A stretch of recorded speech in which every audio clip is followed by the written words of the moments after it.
Welcome to Success in Solving মই ভূপেশ। আজি আমি শিকিম দশমান শ্ৰেণীৰ উচ্চ গণিতৰ অখণ্ড সংখ্যাৰ পাটিগণিত। ইয়াৰ আমি 3.1 আৰু 3.2 এক্সাৰসাইজটো কৰিছো। সো আজি আমি পঢ়িম 3.3 এক্সাৰসাইজ। সো 3.3 এক্সাৰসাইজ পঢ়াৰ আগত তাত কিছুমান মৌলিক ধৰ্ম আছে, উপপাদ্য আছে, সেইবিলাক শিকিম। সো এতিয়া শিকিম এইখিনি। প্ৰথম আছে বিভাজ্যতা। এইটো আমি প্ৰথম শিকিব লাগিব। বিভাজ্যতা মানে কি চাবা, ধৰা 15 আমি যদি 3 ৰে ডিভাইড কৰো, 15 ডিভাইডেড বাই 3 এটো ভ্যালুটো কিমান পাম? 5 পাম। সো এনেকুৱা চাবা 15 ইকুৱেল 3 ইনটু 5 আৰু এটো মই কি পালো? এটো মই কি বুলি কম? ভাগফল। সো ইয়াত চোৱা ভাগেকটো মোৰ কি হৈছে? 0। যদি ভাগেক 0 হয় তেতিয়া হলে কোনোবা এটা সংখ্যাৰে কোনোবা এটা কি হ'ব? হৰণ যাব, অৰ্থাৎ ডিভিজিবল হ'ব। এটা চাবা 15 divided by 3 means 5. এটো যদি আমি এনেকৈ লিখো 15 divided by 3 এনেকৈ লিখো, এনেকৈ লিখিলে কিমান হ'ব? এটো 5 হে হ'ব ভাগফলটো। কিন্তু যদি মই এই চিনডাল যদি মই স্ট্রেট কৰি দিও তেতিয়া কিন্তু এটো এনেকুৱা নহয় যে 15 divided by 3 এনেকুৱা নহয়। তেতিয়া এটো কেনেকুৱা হ'ব? 3 divided by 15 এটো কেনেকুৱা হ'ব? এইটোৰ অৰ্থটো কেনেকুৱা হ'ব? এনেকুৱা হ'ব 3 by 15। যদি মাজৰ ডিভাইড চিনটা যদি মই এনেকুৱা কৰি দিও, স্ট্ৰেট কৰি দিও, এইটো মিন্স কেনেকুৱা হ'ব? এনেকুৱা হ'ব 3 divided by 15। So 3 divided by 15 not belongs to z, মানে এইটো অখণ্ড সংখ্যা নহয়। সো এতিয়া চাবা 15 by 3 equal 5 এইটো আমি কেনেকৈ লিখিম? 3 divides 15 যদি স্ট্রেট কৰি দিও এইটো বুজাই লিখিম 15 divided by 3 বুজাই লিখিম। এতিয়া চাবা যদি মোৰ এনেকুৱা হয় a divides b means কি? এনেকৈ লিখিব পাৰি b means b equal a k ধৰা আৰু k belongs to z। k টো অখণ্ড সংখ্যা, এই গোটেই কেইটা a টো অখণ্ড, b টো অখণ্ড, এর লগত k টো যদি মই পূৰণ কৰি দিও তেতিয়া কি পাম মই? b। আৰু এইটোৰ নিচিনা 15 equal 3 into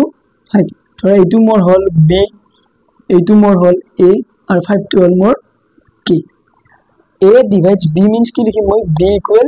ak। এটা চাবা প্লাস 16 by 3 আছে, 16 by 3 এটো এনেকৈ লিখিম 3 divides 16। 3 ৰে 16 ডিভাইড হয় নেকি? ডিভাইড হয়, কিন্তু অখণ্ড সংখ্যা পাম নেকি? আমি অখণ্ড সংখ্যা নাপাও। সো এটো কি বুলি লিখিম? 3 does not divide 16। এটো কি বুলি লিখিম? 3 divides 15 আৰু এটো 3 does not divide 16 বুলি লিখিম। আৰু a divides b means b equal ak, মানে এইটোৰ লগত কিবা এটা k, মানে অৰ্থাৎ কিবা এটা অখণ্ড সংখ্যা পূৰণ কৰিলে আমি কি পাম? b টো পাম। এটো হৈছে বিভাজ্যতাটো। এটা কিছুমান বিভাজ্যতাৰ মৌলিক ধৰ্ম আছে, সেইবিলাকৰ প্ৰমাণবিলাক লাগিব। সো আমি প্ৰমাণবিলাক কৰিম এতিয়া। বিভাজ্যতাৰ মৌলিক ধৰ্ম প্ৰথমটো চাবা, প্ৰথমটো কি আছে? a divides 0, 1 divides a divides a। এনেকুৱা চাবা ধৰা a টো যিকোনো অখণ্ড সংখ্যা এটা a b c যি লিখিম গোটেইবিলাক কি হৈ থাকিব? অখণ্ড হৈ থাকিব। এইটো চাবা এইটো কেনেকুৱা? ধৰা 3 ধৰি ললো, a এৰ ভ্যালুটো মই 3 বুলি ধৰিলো, 3 divides 0 অৰ্থাৎ 0 3 ৰে ডিভাইড হয়, অৰ্থাৎ কি লিখিব? এইটো 0 লিখিব। নেক্সট 1 এৰে যিকোনো সংখ্যাৰে হৰণ হয়, 1 এৰে যিকোনো সংখ্যাৰে হৰণ কৰিব পাৰি, সেইটোৱে হ'ব ভ্যালুটো। নেক্সট এইটো চোৱা নিজে নিজে হৰণ হৈছে, অৰ্থাৎ মই যদি 3 ৰে 3 ডিভাইড কৰো তেতিয়াও ভ্যালুটো কি পাম? 1 পাম, অৰ্থাৎ যিকোনো নিজে নিজে হৰণ যায়। সো প্ৰমাণটো কেনেকৈ চাবা এতিয়া?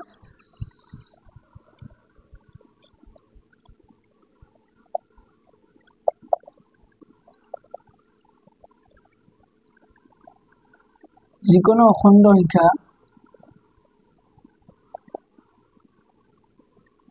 a not equal 0 এর ভ্যালুটো 0 নয় ইমানৰ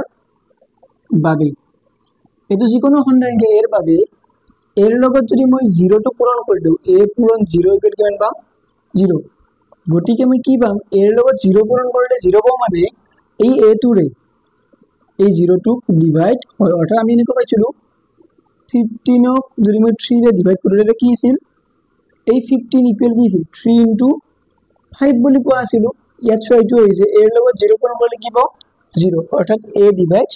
0। নেক্সট এইটো চাবা, এইটো 1 divides a টো চাবা, এর লগত আৰু এৰ লগত যদি মই এটো পাব লাগে এটো পাব লাগিলে 1 ৰ লগত কি পূৰণ কৰি দিম মই এ পূৰণ কৰি দিম 1 ইনটু এ মানে কি পাম মই এ পাম গতিকে এই 1 টোৰে এই এটো ডিভাইড হয় আকৌ এটো চাবা এই এটোৰ লগত এই এটো পাব লাগিলে এই এটোৰ লগত কি পূৰণ কৰি দিব লাগিব 1 পূৰণ কৰি দিব লাগিব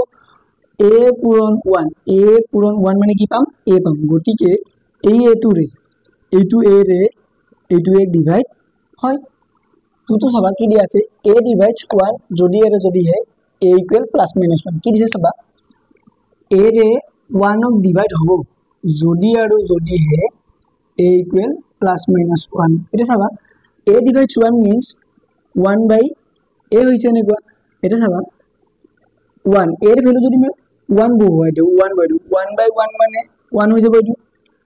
নেক্সট চাবা 1 টু 1 থাকিলে এর ভ্যালু যদি মই মাইনাস 1 বহুৱাই দিও এৰ ভ্যালু কি হ'ব বুলি কৈছে এইটোৰে এইটো হৰণ যাব কেতিয়া যাব যদি এৰ ভ্যালু টু 1 আৰু প্লাস মাইনাস 1 বহুৱাই চালো হৰণ হল মাইনাস 1 যদি বহুৱাইছো আনসাৰটো কিমান হ'ব মাইনাস 1 এইটোও বিলংস টু z এইটোও বিলংস টু z এটা চোৱা যদি মই এৰ ভ্যালুটো 2 বহুৱাইছো ওপৰত 1 থাকিল 2 বহুৱাইছো 2 ৰে 2 1 হৰণ যায় এটো কিমান হ'ব 0.5 কিন্তু এইটো নট বিলংস টু z এইটো অখণ্ড সংখ্যা নহয় সো এর ভ্যালু 2 হ'ব নোৱাৰে অনলি এর ভ্যালু কি হ'ব প্লাস মাইনাস 1 হ'ব এটা প্ৰমাণটো চাবা কেনেকৈ কৰি প্ৰমাণ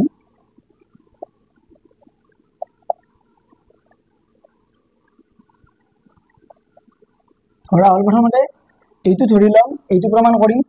আৰু বিপৰীতভাৱে এইটো ধৰি লম এইটো প্ৰমাণ কৰিম যেটো যদি আৰু যদি এ দিছে এইটো হলে এইটো হলে এইটো হ'ব লাগিব ধৰা হল এইটো ধৰি লম a ডিভাইডস 1 আৰু কোনটো দেখুৱাম মই এইটো দেখাম এটা চাবা a ডিভাইডস 1 মিন্স কি লিখিব পাৰো মই 1 ইকুৱেল a কে বুলি লিখিব মানে 1 পাব হলে এৰ লগত k এটা পূৰণ কৰিব লাগিব আৰু k বিলংস টু z এইটো চাবা দুটা সংখ্যাৰ পূৰণফল যদি 1 হয় এইটো সম্ভৱ হ'ব কেতিয়া সম্ভৱ হ'ব চাবা এইটো সম্ভৱ হ'ব যদি দুটা সংখ্যাৰ পূৰণফল যদি 1 হয় কেতিয়া সম্ভৱ হ'ব চাবা যদি a ইকুৱেল 1 k ইকুৱেল 1 যদি দুটাই 1 হয় 1 ইনটু 1 মিন্স কিমান হৈ যাব 1 হৈ যাব বা দুটাই কি হ'ব লাগিব -1 হ'ব লাগিব a ইকুৱেল -1 হ'ব লাগিব k ইকুৱেল কি হ'ব লাগিব -1 আৰু -1 যদি পূৰণ কৰি দিও তেটো কি পাম মই 1 পাম গতিকে চাবা কি পালো এৰ ভ্যালুটা পালো মই 1 আৰু এৰ ভ্যালু কি পালো -1 গতিকে a ইকুৱেল +-1 এটো দেখুৱা হল বিপৰীতভাৱে চাবা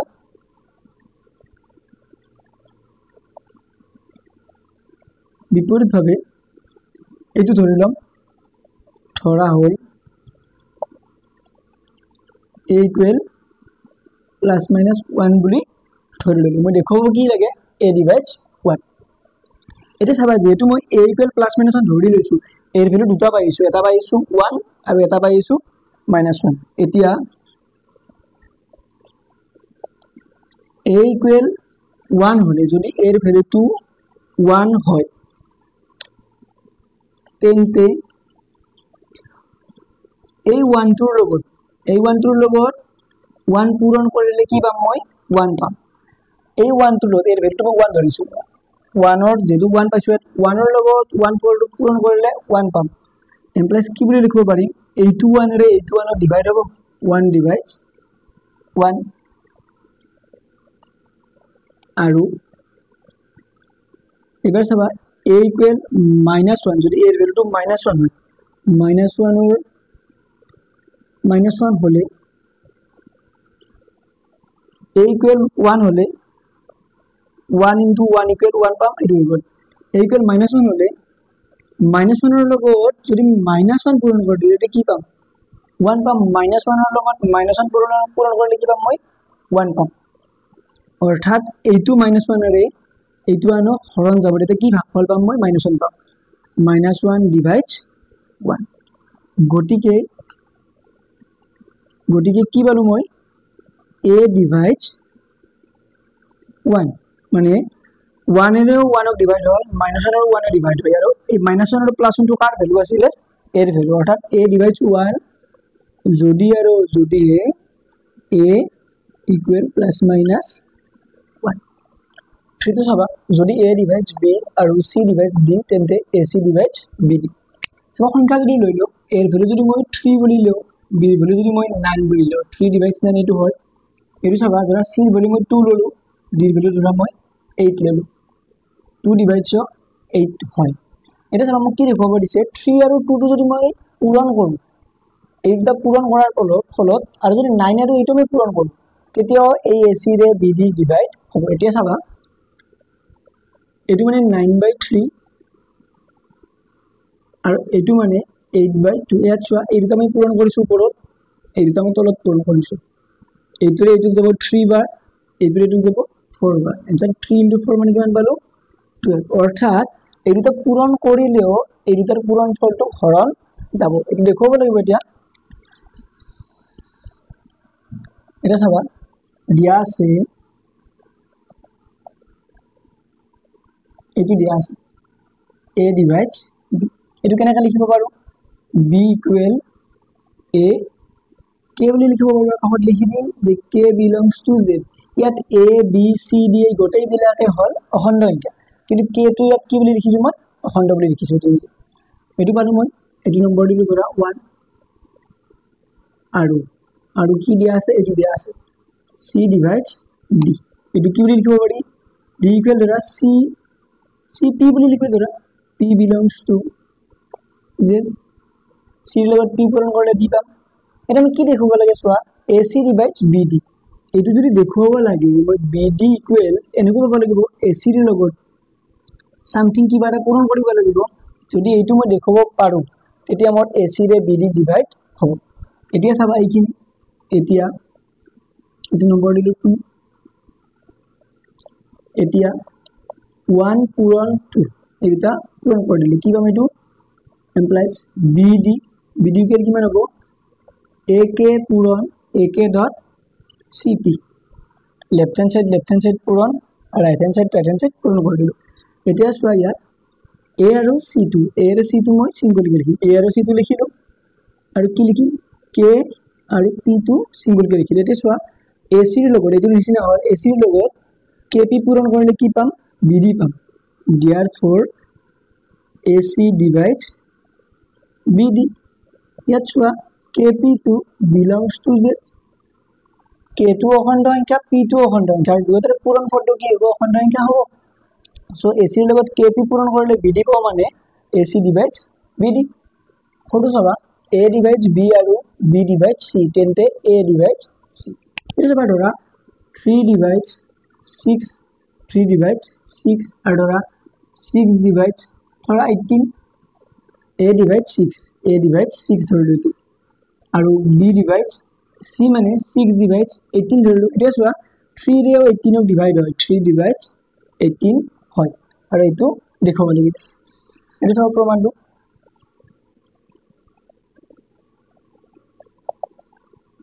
দিয়া আছে a divides b এটো মানে কি বুলি লিখিব পাৰো b equal a k আৰু k belongs to কি হৈ গল এটো z নেক্সট কি দিয়া আছে চোৱা b divides c আৰু b divides c এটো দিয়া আছে b divides c এটো মিন্স কি লিখিব পাৰো c equal ধৰা bm বুলি লিখিলো আৰু m belongs to z এটো লিখিলো মই দেখাব কি লাগে a divides c মানে এটো মানে কি দেখাব লাগে c equal a পূৰণ something a into something যদি দেখাব পাৰো কিবা এটা তেতিয়া আমি কি পাম c পাম মানে অর্থাৎ কি পাম a divides c পাম ইয়াত চাবা যদি মই b ৰ ভ্যালুটো ইয়াৰ পৰা বহুৱাই দিও b ৰ ভ্যালুটো ak dot 1 ৰ পৰা আৰু 1 ৰ পৰা মই ইয়াত b ৰ ভ্যালুটো বহুৱাই দিলো এতিয়া চাবা এটো নেকে লিখিব পাৰি a dot এখিনি একেলগে লিখিব পাৰি km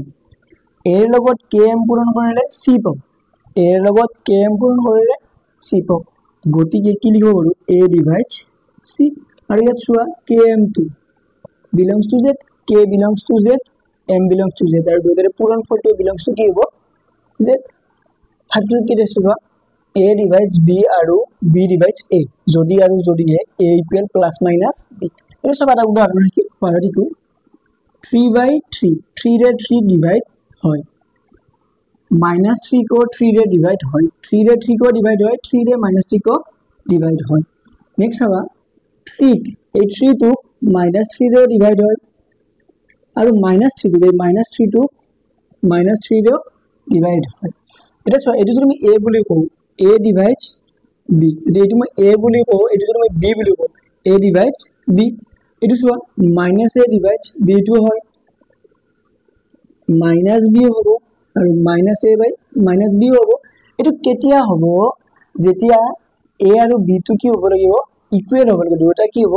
সমান হ'ব অৰ্থাৎ বিপৰীত চিহ্নযুক্ত হ'ব পাৰে কিন্তু কি হ'ব লাগিব দুটা সমান হ'ব লাগিব এটা প্ৰমাণটো চাবা এই দুটা দিয়া আছে প্ৰমাণ কৰিব লাগে এইটো দিয়া আছে a divides b আৰু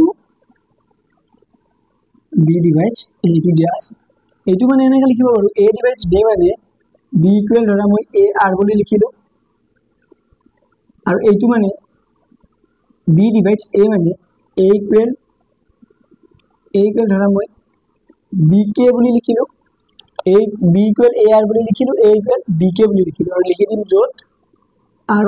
k belongs to z দুটাই কোড আছে z ত আছে মই দেখো কি লাগে a equal plus minus b বুলি দেখো লাগে সো আমি কি কৰিম চাবা যদি মই ইয়াত বহুৱাই দিও ভ্যালুটো এই a এৰ ভ্যালুটো যদি আমি ইয়াত বহুৱাই ইয়াতো বহুৱাই দিব পাৰো তুমি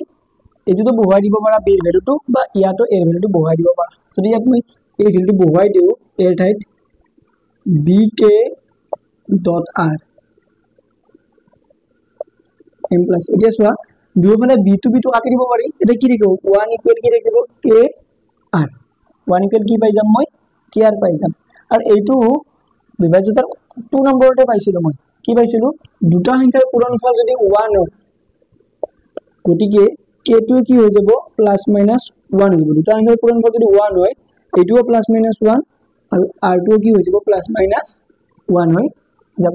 এটা সব যেটো দেখাব আছে a equal plus minus b কেতিয়াবা তোমাক এনেকৈ ক'ব পাৰে যে b equal plus minus a বুলি ক'ব পাৰে একে কথা দুটা যেটো a equal plus minus b বুলি দেখাব লাগে ইয়াত বহুৱাই দিম মই k এৰ ঠাইত এতিয়া a ইকুৱেল bk b আৰু k এৰ ভ্যালুটো প্লাস মাইনাস 1 টো বহুৱাই দিলো আৰু প্লাস মাইনাস কি হৈ গল b হৈ গল অৰ্থাৎ a equal plus minus b যদি এইটো হয় এইটো মই দেখুৱা হৈ গল এটা চাবা যদি মই এইটো হয় তেতিয়া মই এই দুটা লিখিব লাগিব আকৌ বিপৰীত ভাবে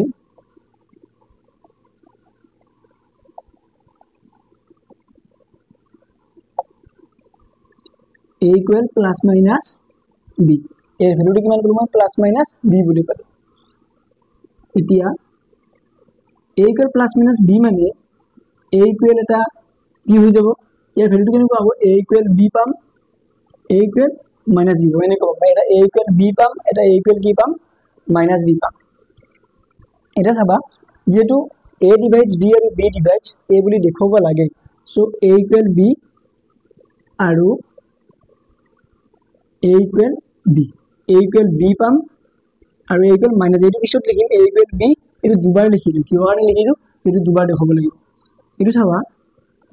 যদি মই প্ৰথম এইখিনি লিখো a divides b so a এৰ লগত যদি 1 পূৰণ কৰি দিও কি পাম মই b বুলি লিখিব a * 1 মানে a হয় a * 1 মানে a আৰু b to b এ লিখিলে এটো মিন্স কেনেকুৱা হ'ব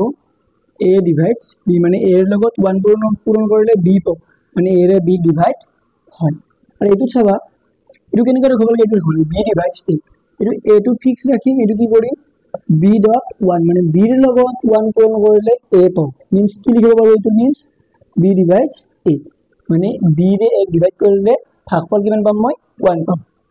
আৰু এইটোত a ৰে b ডিভাইড কৰিলে ভাগফল কিমান পাম মই 1 পাম আকৌ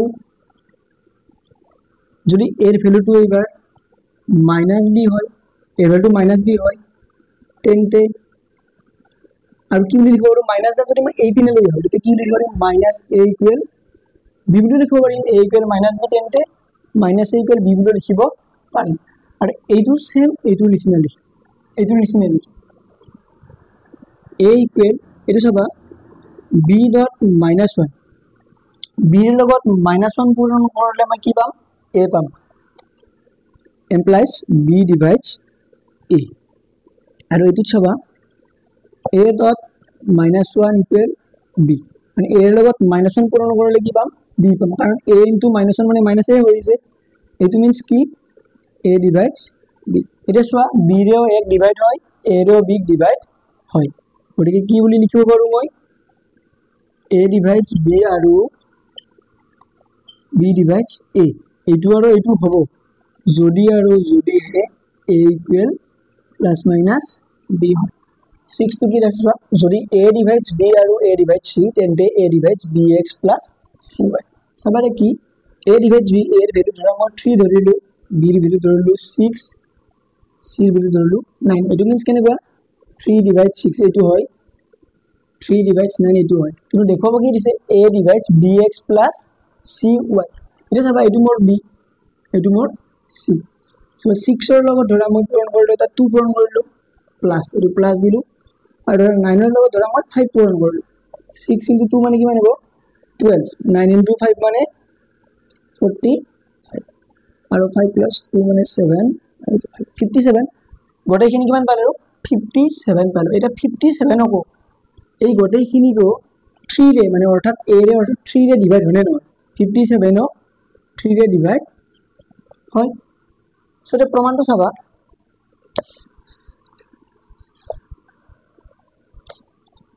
দিয়া আছে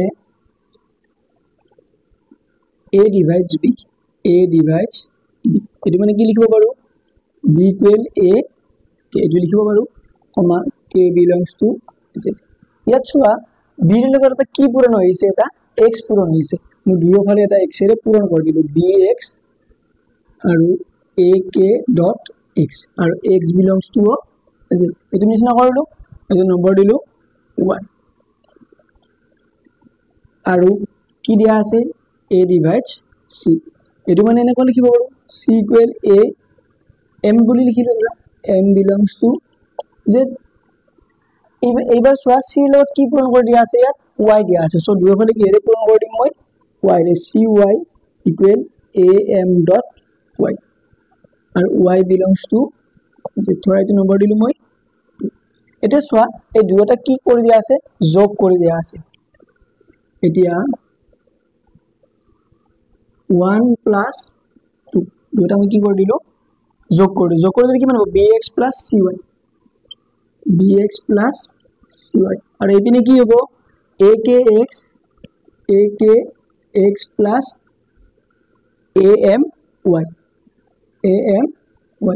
এনেকুৱা হয় এটা এইপিনে চোৱা দুটাৰ পৰা a টো কমন আনিব পাৰি তেতিয়া কি থাকিব kx plus m থাকিব এটা চোৱা a ৰ লগত এইখিনি পূৰণ কৰিলে এইখিনি পাম গতিকে a divides bx plus cy k টো অখণ্ড x টো অখণ্ড অৰ্থাৎ belongs to z আৰু m টো অখণ্ড y টো অখণ্ড সো k আৰু x পূৰণ কৰিলে কি হ'ব অখণ্ড হ'ব m আৰু y পূৰণ কৰিলে কি হ'ব অখণ্ড হ'ব আৰু দুয়োটাৰ যোগফলটো কি হ'ব অখণ্ড হ'ব অৰ্থাৎ a ৰ লগত kx plus my এটা অখণ্ড সংখ্যা পূৰণ কৰিলে মই bx plus cy পাম অৰ্থাৎ a ৰে bx plus cy ডিভাইড হ'ব বিভাজকৰ মৌলিক উপপাদ্যখিনি শিকিলো ধৰ্মখিনি শিকিলো এতিয়া আহিব এবাৰ গখাও মানে চাবা গখা সো ধৰা 6 আছে 6 মানে 2 into 3 এনেকা লিখিব পাৰো 4 মানে 2 into 2 এনেকা লিখিব পাৰো আৰু 6 আৰু 4 ৰ গখাও কিমান হ'ব ইহঁতৰ কমন সংখ্যাটো গতিকে গখাও 6,4 মানে কিমান হৈ যাব 2 হৈ যাব এটো মিন্স কেনেকুৱা চাবা এই যেটো গখাগু আছে এই সংখ্যাটোৰে 6 ক হৰণ যাব এই সংখ্যাটোৰে 4 ক হৰণ যাব অৰ্থাৎ 2 divides 6 2 divides 4 এই গখাগুটোৰে এইটো সংখ্যাক হৰণ যাব আৰু এইটো সংখ্যাক হৰণ যাব এটা যদি মোক কোৱা হয় যে গসাগু a আৰু b ৰ গসাগু d গসাগু a, b ইকুৱেল d বুলি দিয়া হয় তেতিয়া আমি কি বুজিম d ডিভাইডস a d ৰে a কো হৰণ যাব আৰু d ৰে b কো হৰণ যাব এটো যেনেকৈ 2 ৰে 6 কো হৰণ যোৱা আছিল 2 ৰে 4 কো হৰণ যোৱা আছিল তেনেকৈ যদি গসাগু a আৰু b ৰ গসাগু d হয় d ৰে a co divide a d divides a আৰু d ডিভাইডস b হ'ব আৰু চাবা ইহতৰ গসাগু যদি এইটো হয় এইটো যদি হয় গসাগু a, b ইকুৱেল d হয় এটো এনেকৈ লিখিব পাৰি d ইকুৱেল গসাগু a, b এইটো মিন্স এনেকৈ লিখিব পাৰি ax plus by আৰু ইয়াত x, y belongs to কি হৈ যাব z x আৰু y belongs to z এইটো এবাৰ দেখিম আমি আপেক্ষিকভাৱে মৌলিক সংখ্যা বা সহমৌলিক পৰস্পৰ মৌলিক সহমৌলিক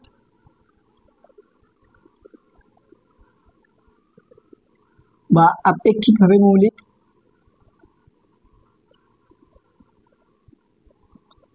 সহমৌলিক আপেক্ষিকভাৱে মৌলিক বা পৰস্পৰ মৌলিক এই গোটেইকেইটা একেটাই এটা দুটা সংখ্যাক কেতিয়া আমি সহমৌলিক বুলি কম বা পৰস্পৰ মৌলিক বুলি কম আপেক্ষিকভাৱে মৌলিক বুলি কম চাবা ধৰা 3 এটা সংখ্যা 3 ইকুৱেল 1 into 3 আৰু ধৰা 5 এটা সংখ্যা বা ধৰা 8 এটা সংখ্যা এট মানে কিমান 1 into 2 into 2 into 2 ইহতৰ গসাগু কিমান 1 গসাগু 3, 8 ইকুৱেল 1 যদি দুটা সংখ্যাৰ গসাগুটো 1 হয় তেতিয়া ইহতক কি বুলি কম সহমৌলিক বা পৰস্পৰ মৌলিক আপেক্ষিক মৌলিক বুলি কম দুটা সংখ্যাৰ গসাগুটো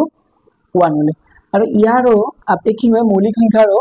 উপপাদ্য আছে সো এতিয়া উপপাদ্যৰ প্ৰমাণবিলাক কি উপপাদ্যটো কি আছে চোৱা দুটা অখণ্ড সংখ্যা a আৰু b উভয়ে অশূন্য পৰস্পৰ মৌলিক হ'ব যদি আৰু যদিহে দুটা অখণ্ড সংখ্যা x আৰু y পোৱা যায় যাতে ax + by equal y so এইটো যদি প্ৰমাণ কৰিব লাগে কি দিছে a আৰু b তো পৰস্পৰ মৌলিক হ'ব যদি আৰু যদিহে এইখিনি হয় এইখিনি হলে a আৰু b পৰস্পৰ মৌলিক হ'ব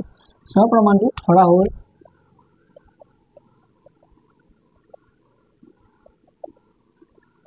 a আৰু b পৰস্পৰ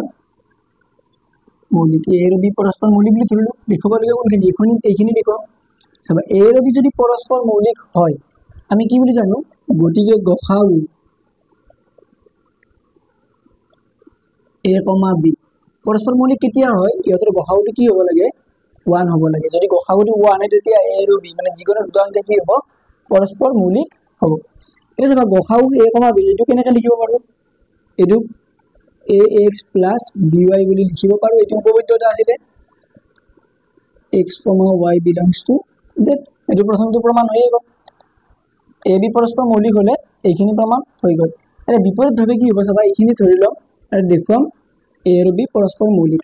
আকৌ বিপৰীতভাৱে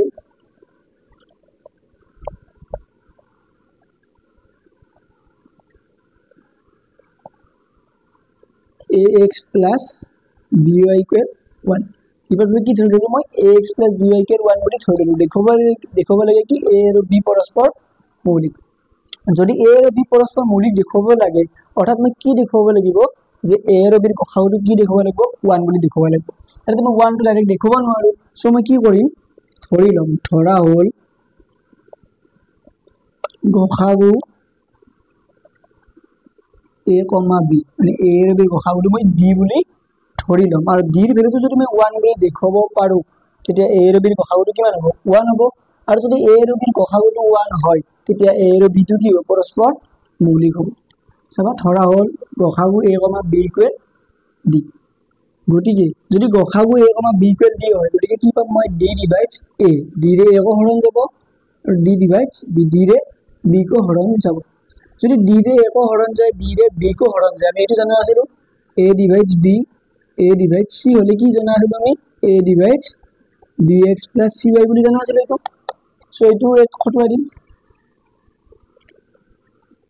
গতিকে d divides ax plus by আৰু x, y belongs to কি হৈ যাব এটো z হৈ যাব এটা চাবা d ডিভাইডস এইখিনিৰ ভ্যালুটো কিমান দিয়া আছে 1 দিয়া আছে d ডিভাইডস কি লিখিব পাৰো ইয়াত 1 আৰু ডিভাইডৰ ধৰ্মত আমি পাইছিলোঁ যদি কোনোবা এটা সংখ্যাৰে 1ক ডিভাইড হয় তেতিয়া এই সংখ্যাটোৰ ভ্যালুটো কি হোৱা আছিল প্লাস মাইনাস 1 হোৱা আছিল তাৰ পিছত চাবা গতিকে d ৰ ভ্যালুটো কি পালো প্লাস মাইনাস 1 d ৰ ভ্যালু এটা পাম 1 d ৰ ভ্যালু এটা পাম কিমান -1 এটা গসাগুটো -1 হ'ব নৰে গসাগুটো -1 থাকে নেকি গসাগুটো -1ত নাথাকে সো d ৰ ভ্যালুটো কিমান পাম 1 তো d ইকুৱেল কিমান পালো 1 পালো গতিকে আৰু d টো কি বুজোৱা আছিল ইয়াত গসাগু a, b গতিকে গসাগু a, b ইকুৱেল কিমান হৈ গল 1 হৈ গল গসাগু a, b ইকুৱেল 1 হৈ গল মানে কি বুজি পাম মই a আৰু b টো কি হ'ব পৰস্পৰ মৌলিক গতিকে a আৰু b পৰস্পৰ মৌলিক পৰস্পৰ মৌলিক সংখ্যাৰ যিটো উপপাদ্য পালো ইয়াত আৰু দুটা অনুসিদ্ধান্ত আছে সো প্ৰথম অনুসিদ্ধান্তটো কি আছে চাবা যদি গসাগু a, b ইকুৱেল d হয় তেন্তে গসাগু a/d, b/d ইকুৱেল কিমান হ'ব 1 এটা চাবা ধৰা 4 ইকুৱেল 2 * 2 6 ইকুৱেল 2 * 3 ইয়াত চোৱা গসাগু 4,6 4 আৰু 6 ৰ গসাগু কিমান পালো 2 পালো এতিয়া যদি মই চাবা এই গসাগুটোৰে যদি দুটা সংখ্যা হৰণ কৰি দিও 4ক যদি 2 ৰে ডিভাইড কৰি কিমান হ'ব 2 আৰু 2 মিন্স কিমান হ'ব 1 * 2 হ'ব আৰু যদি 6ক হৰণ কৰি গসাগুটোৰে 6/2 ইকুৱেল কিমান হ'ব 3 আৰু 3 মিন্স কিমান হ'ব 1 * 3 এটা গসাগুটো কিমান হৈ যাব ইহতৰ এই সংখ্যাৰ গসাগু কিমান হ'ব 1 এটো হ'ব সো এটো মই প্ৰমাণ কৰিব দিছে এই প্ৰমাণটো চাবা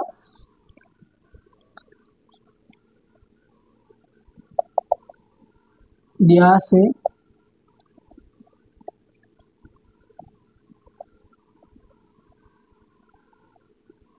গসাগু a, b ইকুৱেল গসাগু a, b ইকুৱেল কি বুলি দিয়া আছে d বুলি দিয়া আছে এটো পৰা এনেকৈ লিখিব পাৰো ax + by equal d x, y belongs to z এটো লিখিব পাৰো দেখোৱা a আৰু b ৰ গসাগু d মানে গতিকে b divides a আৰু d divides b d divides a d ৰে a কো ডিভাইড হ'ব d ৰে b কো ডিভাইড হ'ব আৰু এই দুটা সংখ্যা দুটা অখণ্ড সংখ্যা যেটো হৰণ হ'ব সো কি হৈ যাব অখণ্ড সংখ্যা এটো ধৰা 1 নম্বৰ দিলো এতিয়া ইয়াত দুও পক্ষত এটো ফালে আৰু এটো ফালে মই d ৰে ডিভাইড কৰি দিম d ৰে 1 ৰ দুও পক্ষত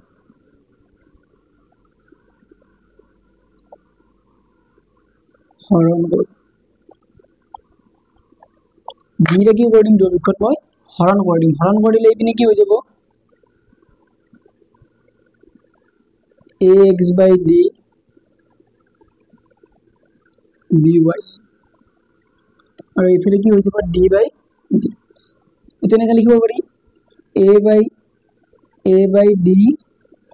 x + b/d y আৰু এটো কি হৈ যাব 1 গতিকে গসাগু a/d, b/d ইকুৱেল 1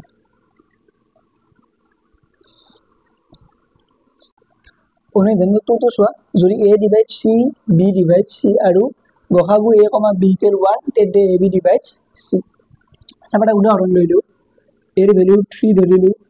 b ৰ ভ্যালু 6 c ৰ ভ্যালু 18 আৰু এটা উদাহৰণ ল a ইকুৱেল 3 b ৰ ভ্যালু 9 c ৰ ভ্যালু 18 ইয়াত চোৱা a ৰে 18 হৰণ যায় মানে এটো হয় 3 divides 18 হয় আৰু 6 divides 18 হয় 6 divides 18 হয় আৰু ইয়াত চোৱা যেটো ab divides c বুলি কৈছে 3 * 6 এৰ হয় 3 * 6 এৰ 18 ক ডিভাইড হ'ব 18 divides 18 18 এৰে 18 হৰণ যায় এটো চোৱা 3 divides 18 এটো হয় 9 divides 18 এটো হয় 3 * 9 divides 18 27 divided 18 এটো ডিভাইড হ'ব নেকি 27 এৰ 18 ক ডিভাইড হ'ব নেকি 27 এৰ 18 ক ডিভাইড নহয় এটো কিয় আমি উদাহৰণ দিলি তোমাক চোৱা যদি এই দুটা মোৰ সংখ্যা হৰণ কৰা সংখ্যাৰ দ্বাৰা কি হয় a আৰু b এই দুটা যদি মোৰ গসাগুটো 1 নহয় তেতিয়া সকলো ক্ষেত্ৰতে এইটো সত্য নহব আৰু যদি গসাগুটো 1 হয় তেতিয়া যিকোনো ক্ষেত্ৰতে সত্য হ'ব সো এটা প্ৰমাণটো চাবা এইটো দিয়া আছে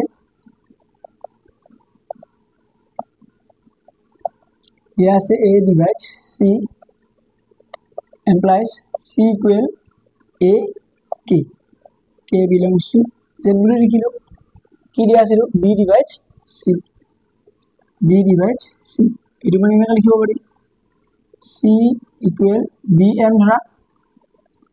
m belongs to z এইটো লিখিলো আৰু কি দিয়া আছে চোৱা গসাগু a, b equal 1 দিয়া আছে আৰু গসাগু a, b equal কি দিয়া আছে 1 আৰু যদি গসাগু a, b টো কেনেকৈ লিখিব পাৰি ax plus by এনেকৈ লিখিব পাৰি ইকুৱেল কিমান হ'ল 1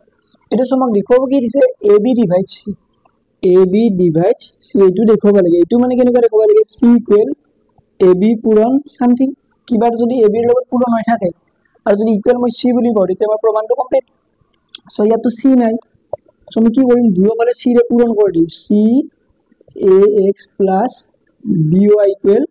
c into 1 দুয়োফালে মই কি কৰিলো c ৰে পূৰণ কৰি দিম এটা সো এইটো কি হ'ব cax plus cby equal এইটো হ'ল c এটা এইপিনে মই এনেকুৱা কৰিব লাগে এইপিনে কি কৰিব লাগিব ab কমন আনিব লাগিব যেনে আৰু পূৰণ কিবা থাকিব ইকুৱেল টু c টো পাই আহিছো তেতিয়া ab ৰে c ডিভাইড হ'ব এটা চাবা মই যদি এইটো c ৰ ভ্যালুটো এই c ৰ ভ্যালু যদি ak বহুৱাই দিও এই c ৰ ভ্যালু যদি মই ak বহুৱাই দিও ডট ax এটা কি হ'ব চোৱা মোৰ a স্কয়াৰ হ'ব ইয়াত মোক কি লাগে ab লাগে সো এইটো c ৰ ভ্যালু মই ak টো বহুৱাই নিদিও কি বহুৱাই দিম bm বহুৱাই দিম মানে ওলোটা যোগ কৰি দিম এইটো c ৰ ভ্যালু কি বহুৱাই দিম bm ডট ax থাকিলে আৰু এইটো c ৰ ভ্যালু কি বহুৱাই দিম ak বহুৱাই দিম ak ডট by ইকুৱেল কি থাকিলে এইটো c এটা চোৱা ab দুটাৰ পৰা ab টো কমন আহিব এটা থাকিব কি mx প্লাস ky ইকুৱেল কি পালো মই c চোৱা এতিয়া ab ৰ লগত এইখিনি পূৰণ কৰিলে কি পালো মই c পালো গতিকে ab ডিভাইডস ইয়াৰ পিছত আহিব আমাৰ ইউক্লিডৰ লেমাটো কি আছে চোৱা যদি a ডিভাইডস bc আৰু গসাগু a, b ইকুৱেল 1 তেন্তে a ডিভাইডস c দেখুৱাব দিছে প্ৰমাণটো চাবা সো প্ৰমাণ ছাড়া কৰতে হবে সবা a divides bc আৰু গসাগু a, b equal 1 a, b equal 1 মানে a আৰু b টো পৰস্পৰ মৌলিক মানে a ৰে b টো হৰণ না যায় সো এৰ ভ্যালুটো যদি মই a equal ধৰা 3 ধৰিলো b equal ধৰা 2 ধৰিলো c equal ধৰা 6 ধৰিলো এটো সবা a এৰ ভ্যালুটো 3 ধৰিলো ইয়াত b এৰ ভ্যালুটো 2 ধৰিলো c এৰ ভ্যালুটো 6 ধৰিলো সো এই দুয়োটাৰে গসাগুটো কিমান 1 সো তেতিয়া 3 ৰে 6 হৰণ যাব অৰ্থাৎ a ৰে 6 হৰণ যাব যদি আমি এনেকৈ ধৰিলো হৈ চাবা a এৰ ভ্যালু 3 b এৰ ভ্যালু 2 আৰু c এৰ ভ্যালু ধৰা 5 ধৰিলো তেতিয়া 3 2 into 5 তেতিয়া চোৱা এই দুয়োটাৰে গসাগুটো 1 কিন্তু 3 ৰে 5 ক ডিভাইড হল নেকি 3 ৰে 5 ক ডিভাইড হোৱা নাই কিন্তু কি দিয়া আছে মোক চোৱা a ৰে এই দুয়োটাৰে পূৰণ ফলটো মোক হৰণ যোৱা বুলি দিয়া আছে আৰু দিয়া আছে গসাগু a আৰু b ৰ গসাগু 1 বুলি দিয়া আছে এই দুটাৰ গসাগু 1 অৰ্থাৎ যেহেতু দুয়োটাৰে পূৰণ ফলটো a ৰে ডিভাইড হ'ব লাগিব সো এইটোৰে এইটো ডিভাইড হ'বই লাগিব সো প্ৰমাণ চাবা এতিয়া দিয়া আছে a divides bc the number দিলো 1 আৰু কি দিয়া আছে চোৱা গসাগু a, b ইকুৱেল কিমান দিয়া আছে 1 দিয়া আছে সো এইটো কি বুলি লিখিব পাৰি ax plus by equal 1 x, y belongs to যেনে লিখিব পাৰি এটা ইয়াতো চোৱা ইয়াত কি লাগে c লাগে ইয়াতো c নাই দুইফালে কি এৰে পূৰণ কৰি দিম c ৰে c ax plus by c into 1 it is cax plus cby equal c ইয়াত কোনটি উপপাদ্য আমি ব্যৱহাৰ কৰিম চাবা এটো চাবা a divides b আৰু a divides যদি c হয় তেন্তে a divides কি হোৱা আছিল bx plus cy হোৱা আছিলে সো এতিয়া চোৱা এ ৰে সিঙ্গুলকে ইয়াক এইটুকু হৰণ যায় এ ৰে সিঙ্গুলকে এইটুকু হৰণ যায় এতিয়া চোৱা এইটুক যদি আমি সিঙ্গুলকে এ ৰে ডিভাইড কৰো এ ৰে সি এ এক্সক যদি আমি এ ৰে ডিভাইড কৰো এ টু এটো কাটি দিব পাৰি তেতিয়া কি থাকিব সি এক্স এক্স টু অখণ্ড সি টু অখণ্ড আৰু দুয়োটাৰে পূৰণফলটো কি হৈ যাব অখণ্ড অৰ্থাৎ এই গোটেইখিনি এ ৰে মোৰ ডিভাইড হয় আৰু বি সি এইখিনিকটো মোক এ ৰে ডিভাইড হোৱা বুলি দিয়াই আছে অৰ্থাৎ মই এনেকৈ লিখিব পাৰো ইয়াত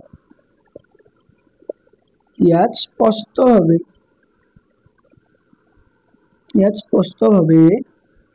এ ডিভাইডস এ সি মানে এ ৰে এইখিনি হৰণ যায় আৰু এ ডিভাইডস এই সি বি অৰ্থাৎ বি সি খিনি আৰু এইখিনি 1 ৰ পৰা এইখিনি মোক দিয়া আছে 1 ৰ পৰা এইখিনি দিয়া আছে এটা চোৱা এ ৰে এ সি কো ডিভাইড হয় এ ৰে বি সি কো ডিভাইড হয় তেতিয়া আমি এনেকৈ লিখিব পাৰো গতিকে A divides A C X plus B C Y এই গোটেইখিনিকে এ ৰে ডিভাইড হ'ব এমপ্লাইজ এ আৰু এই গোটেইখিনিৰ ভ্যালুটো কিমান দিয়া আছে সি দিয়া আছে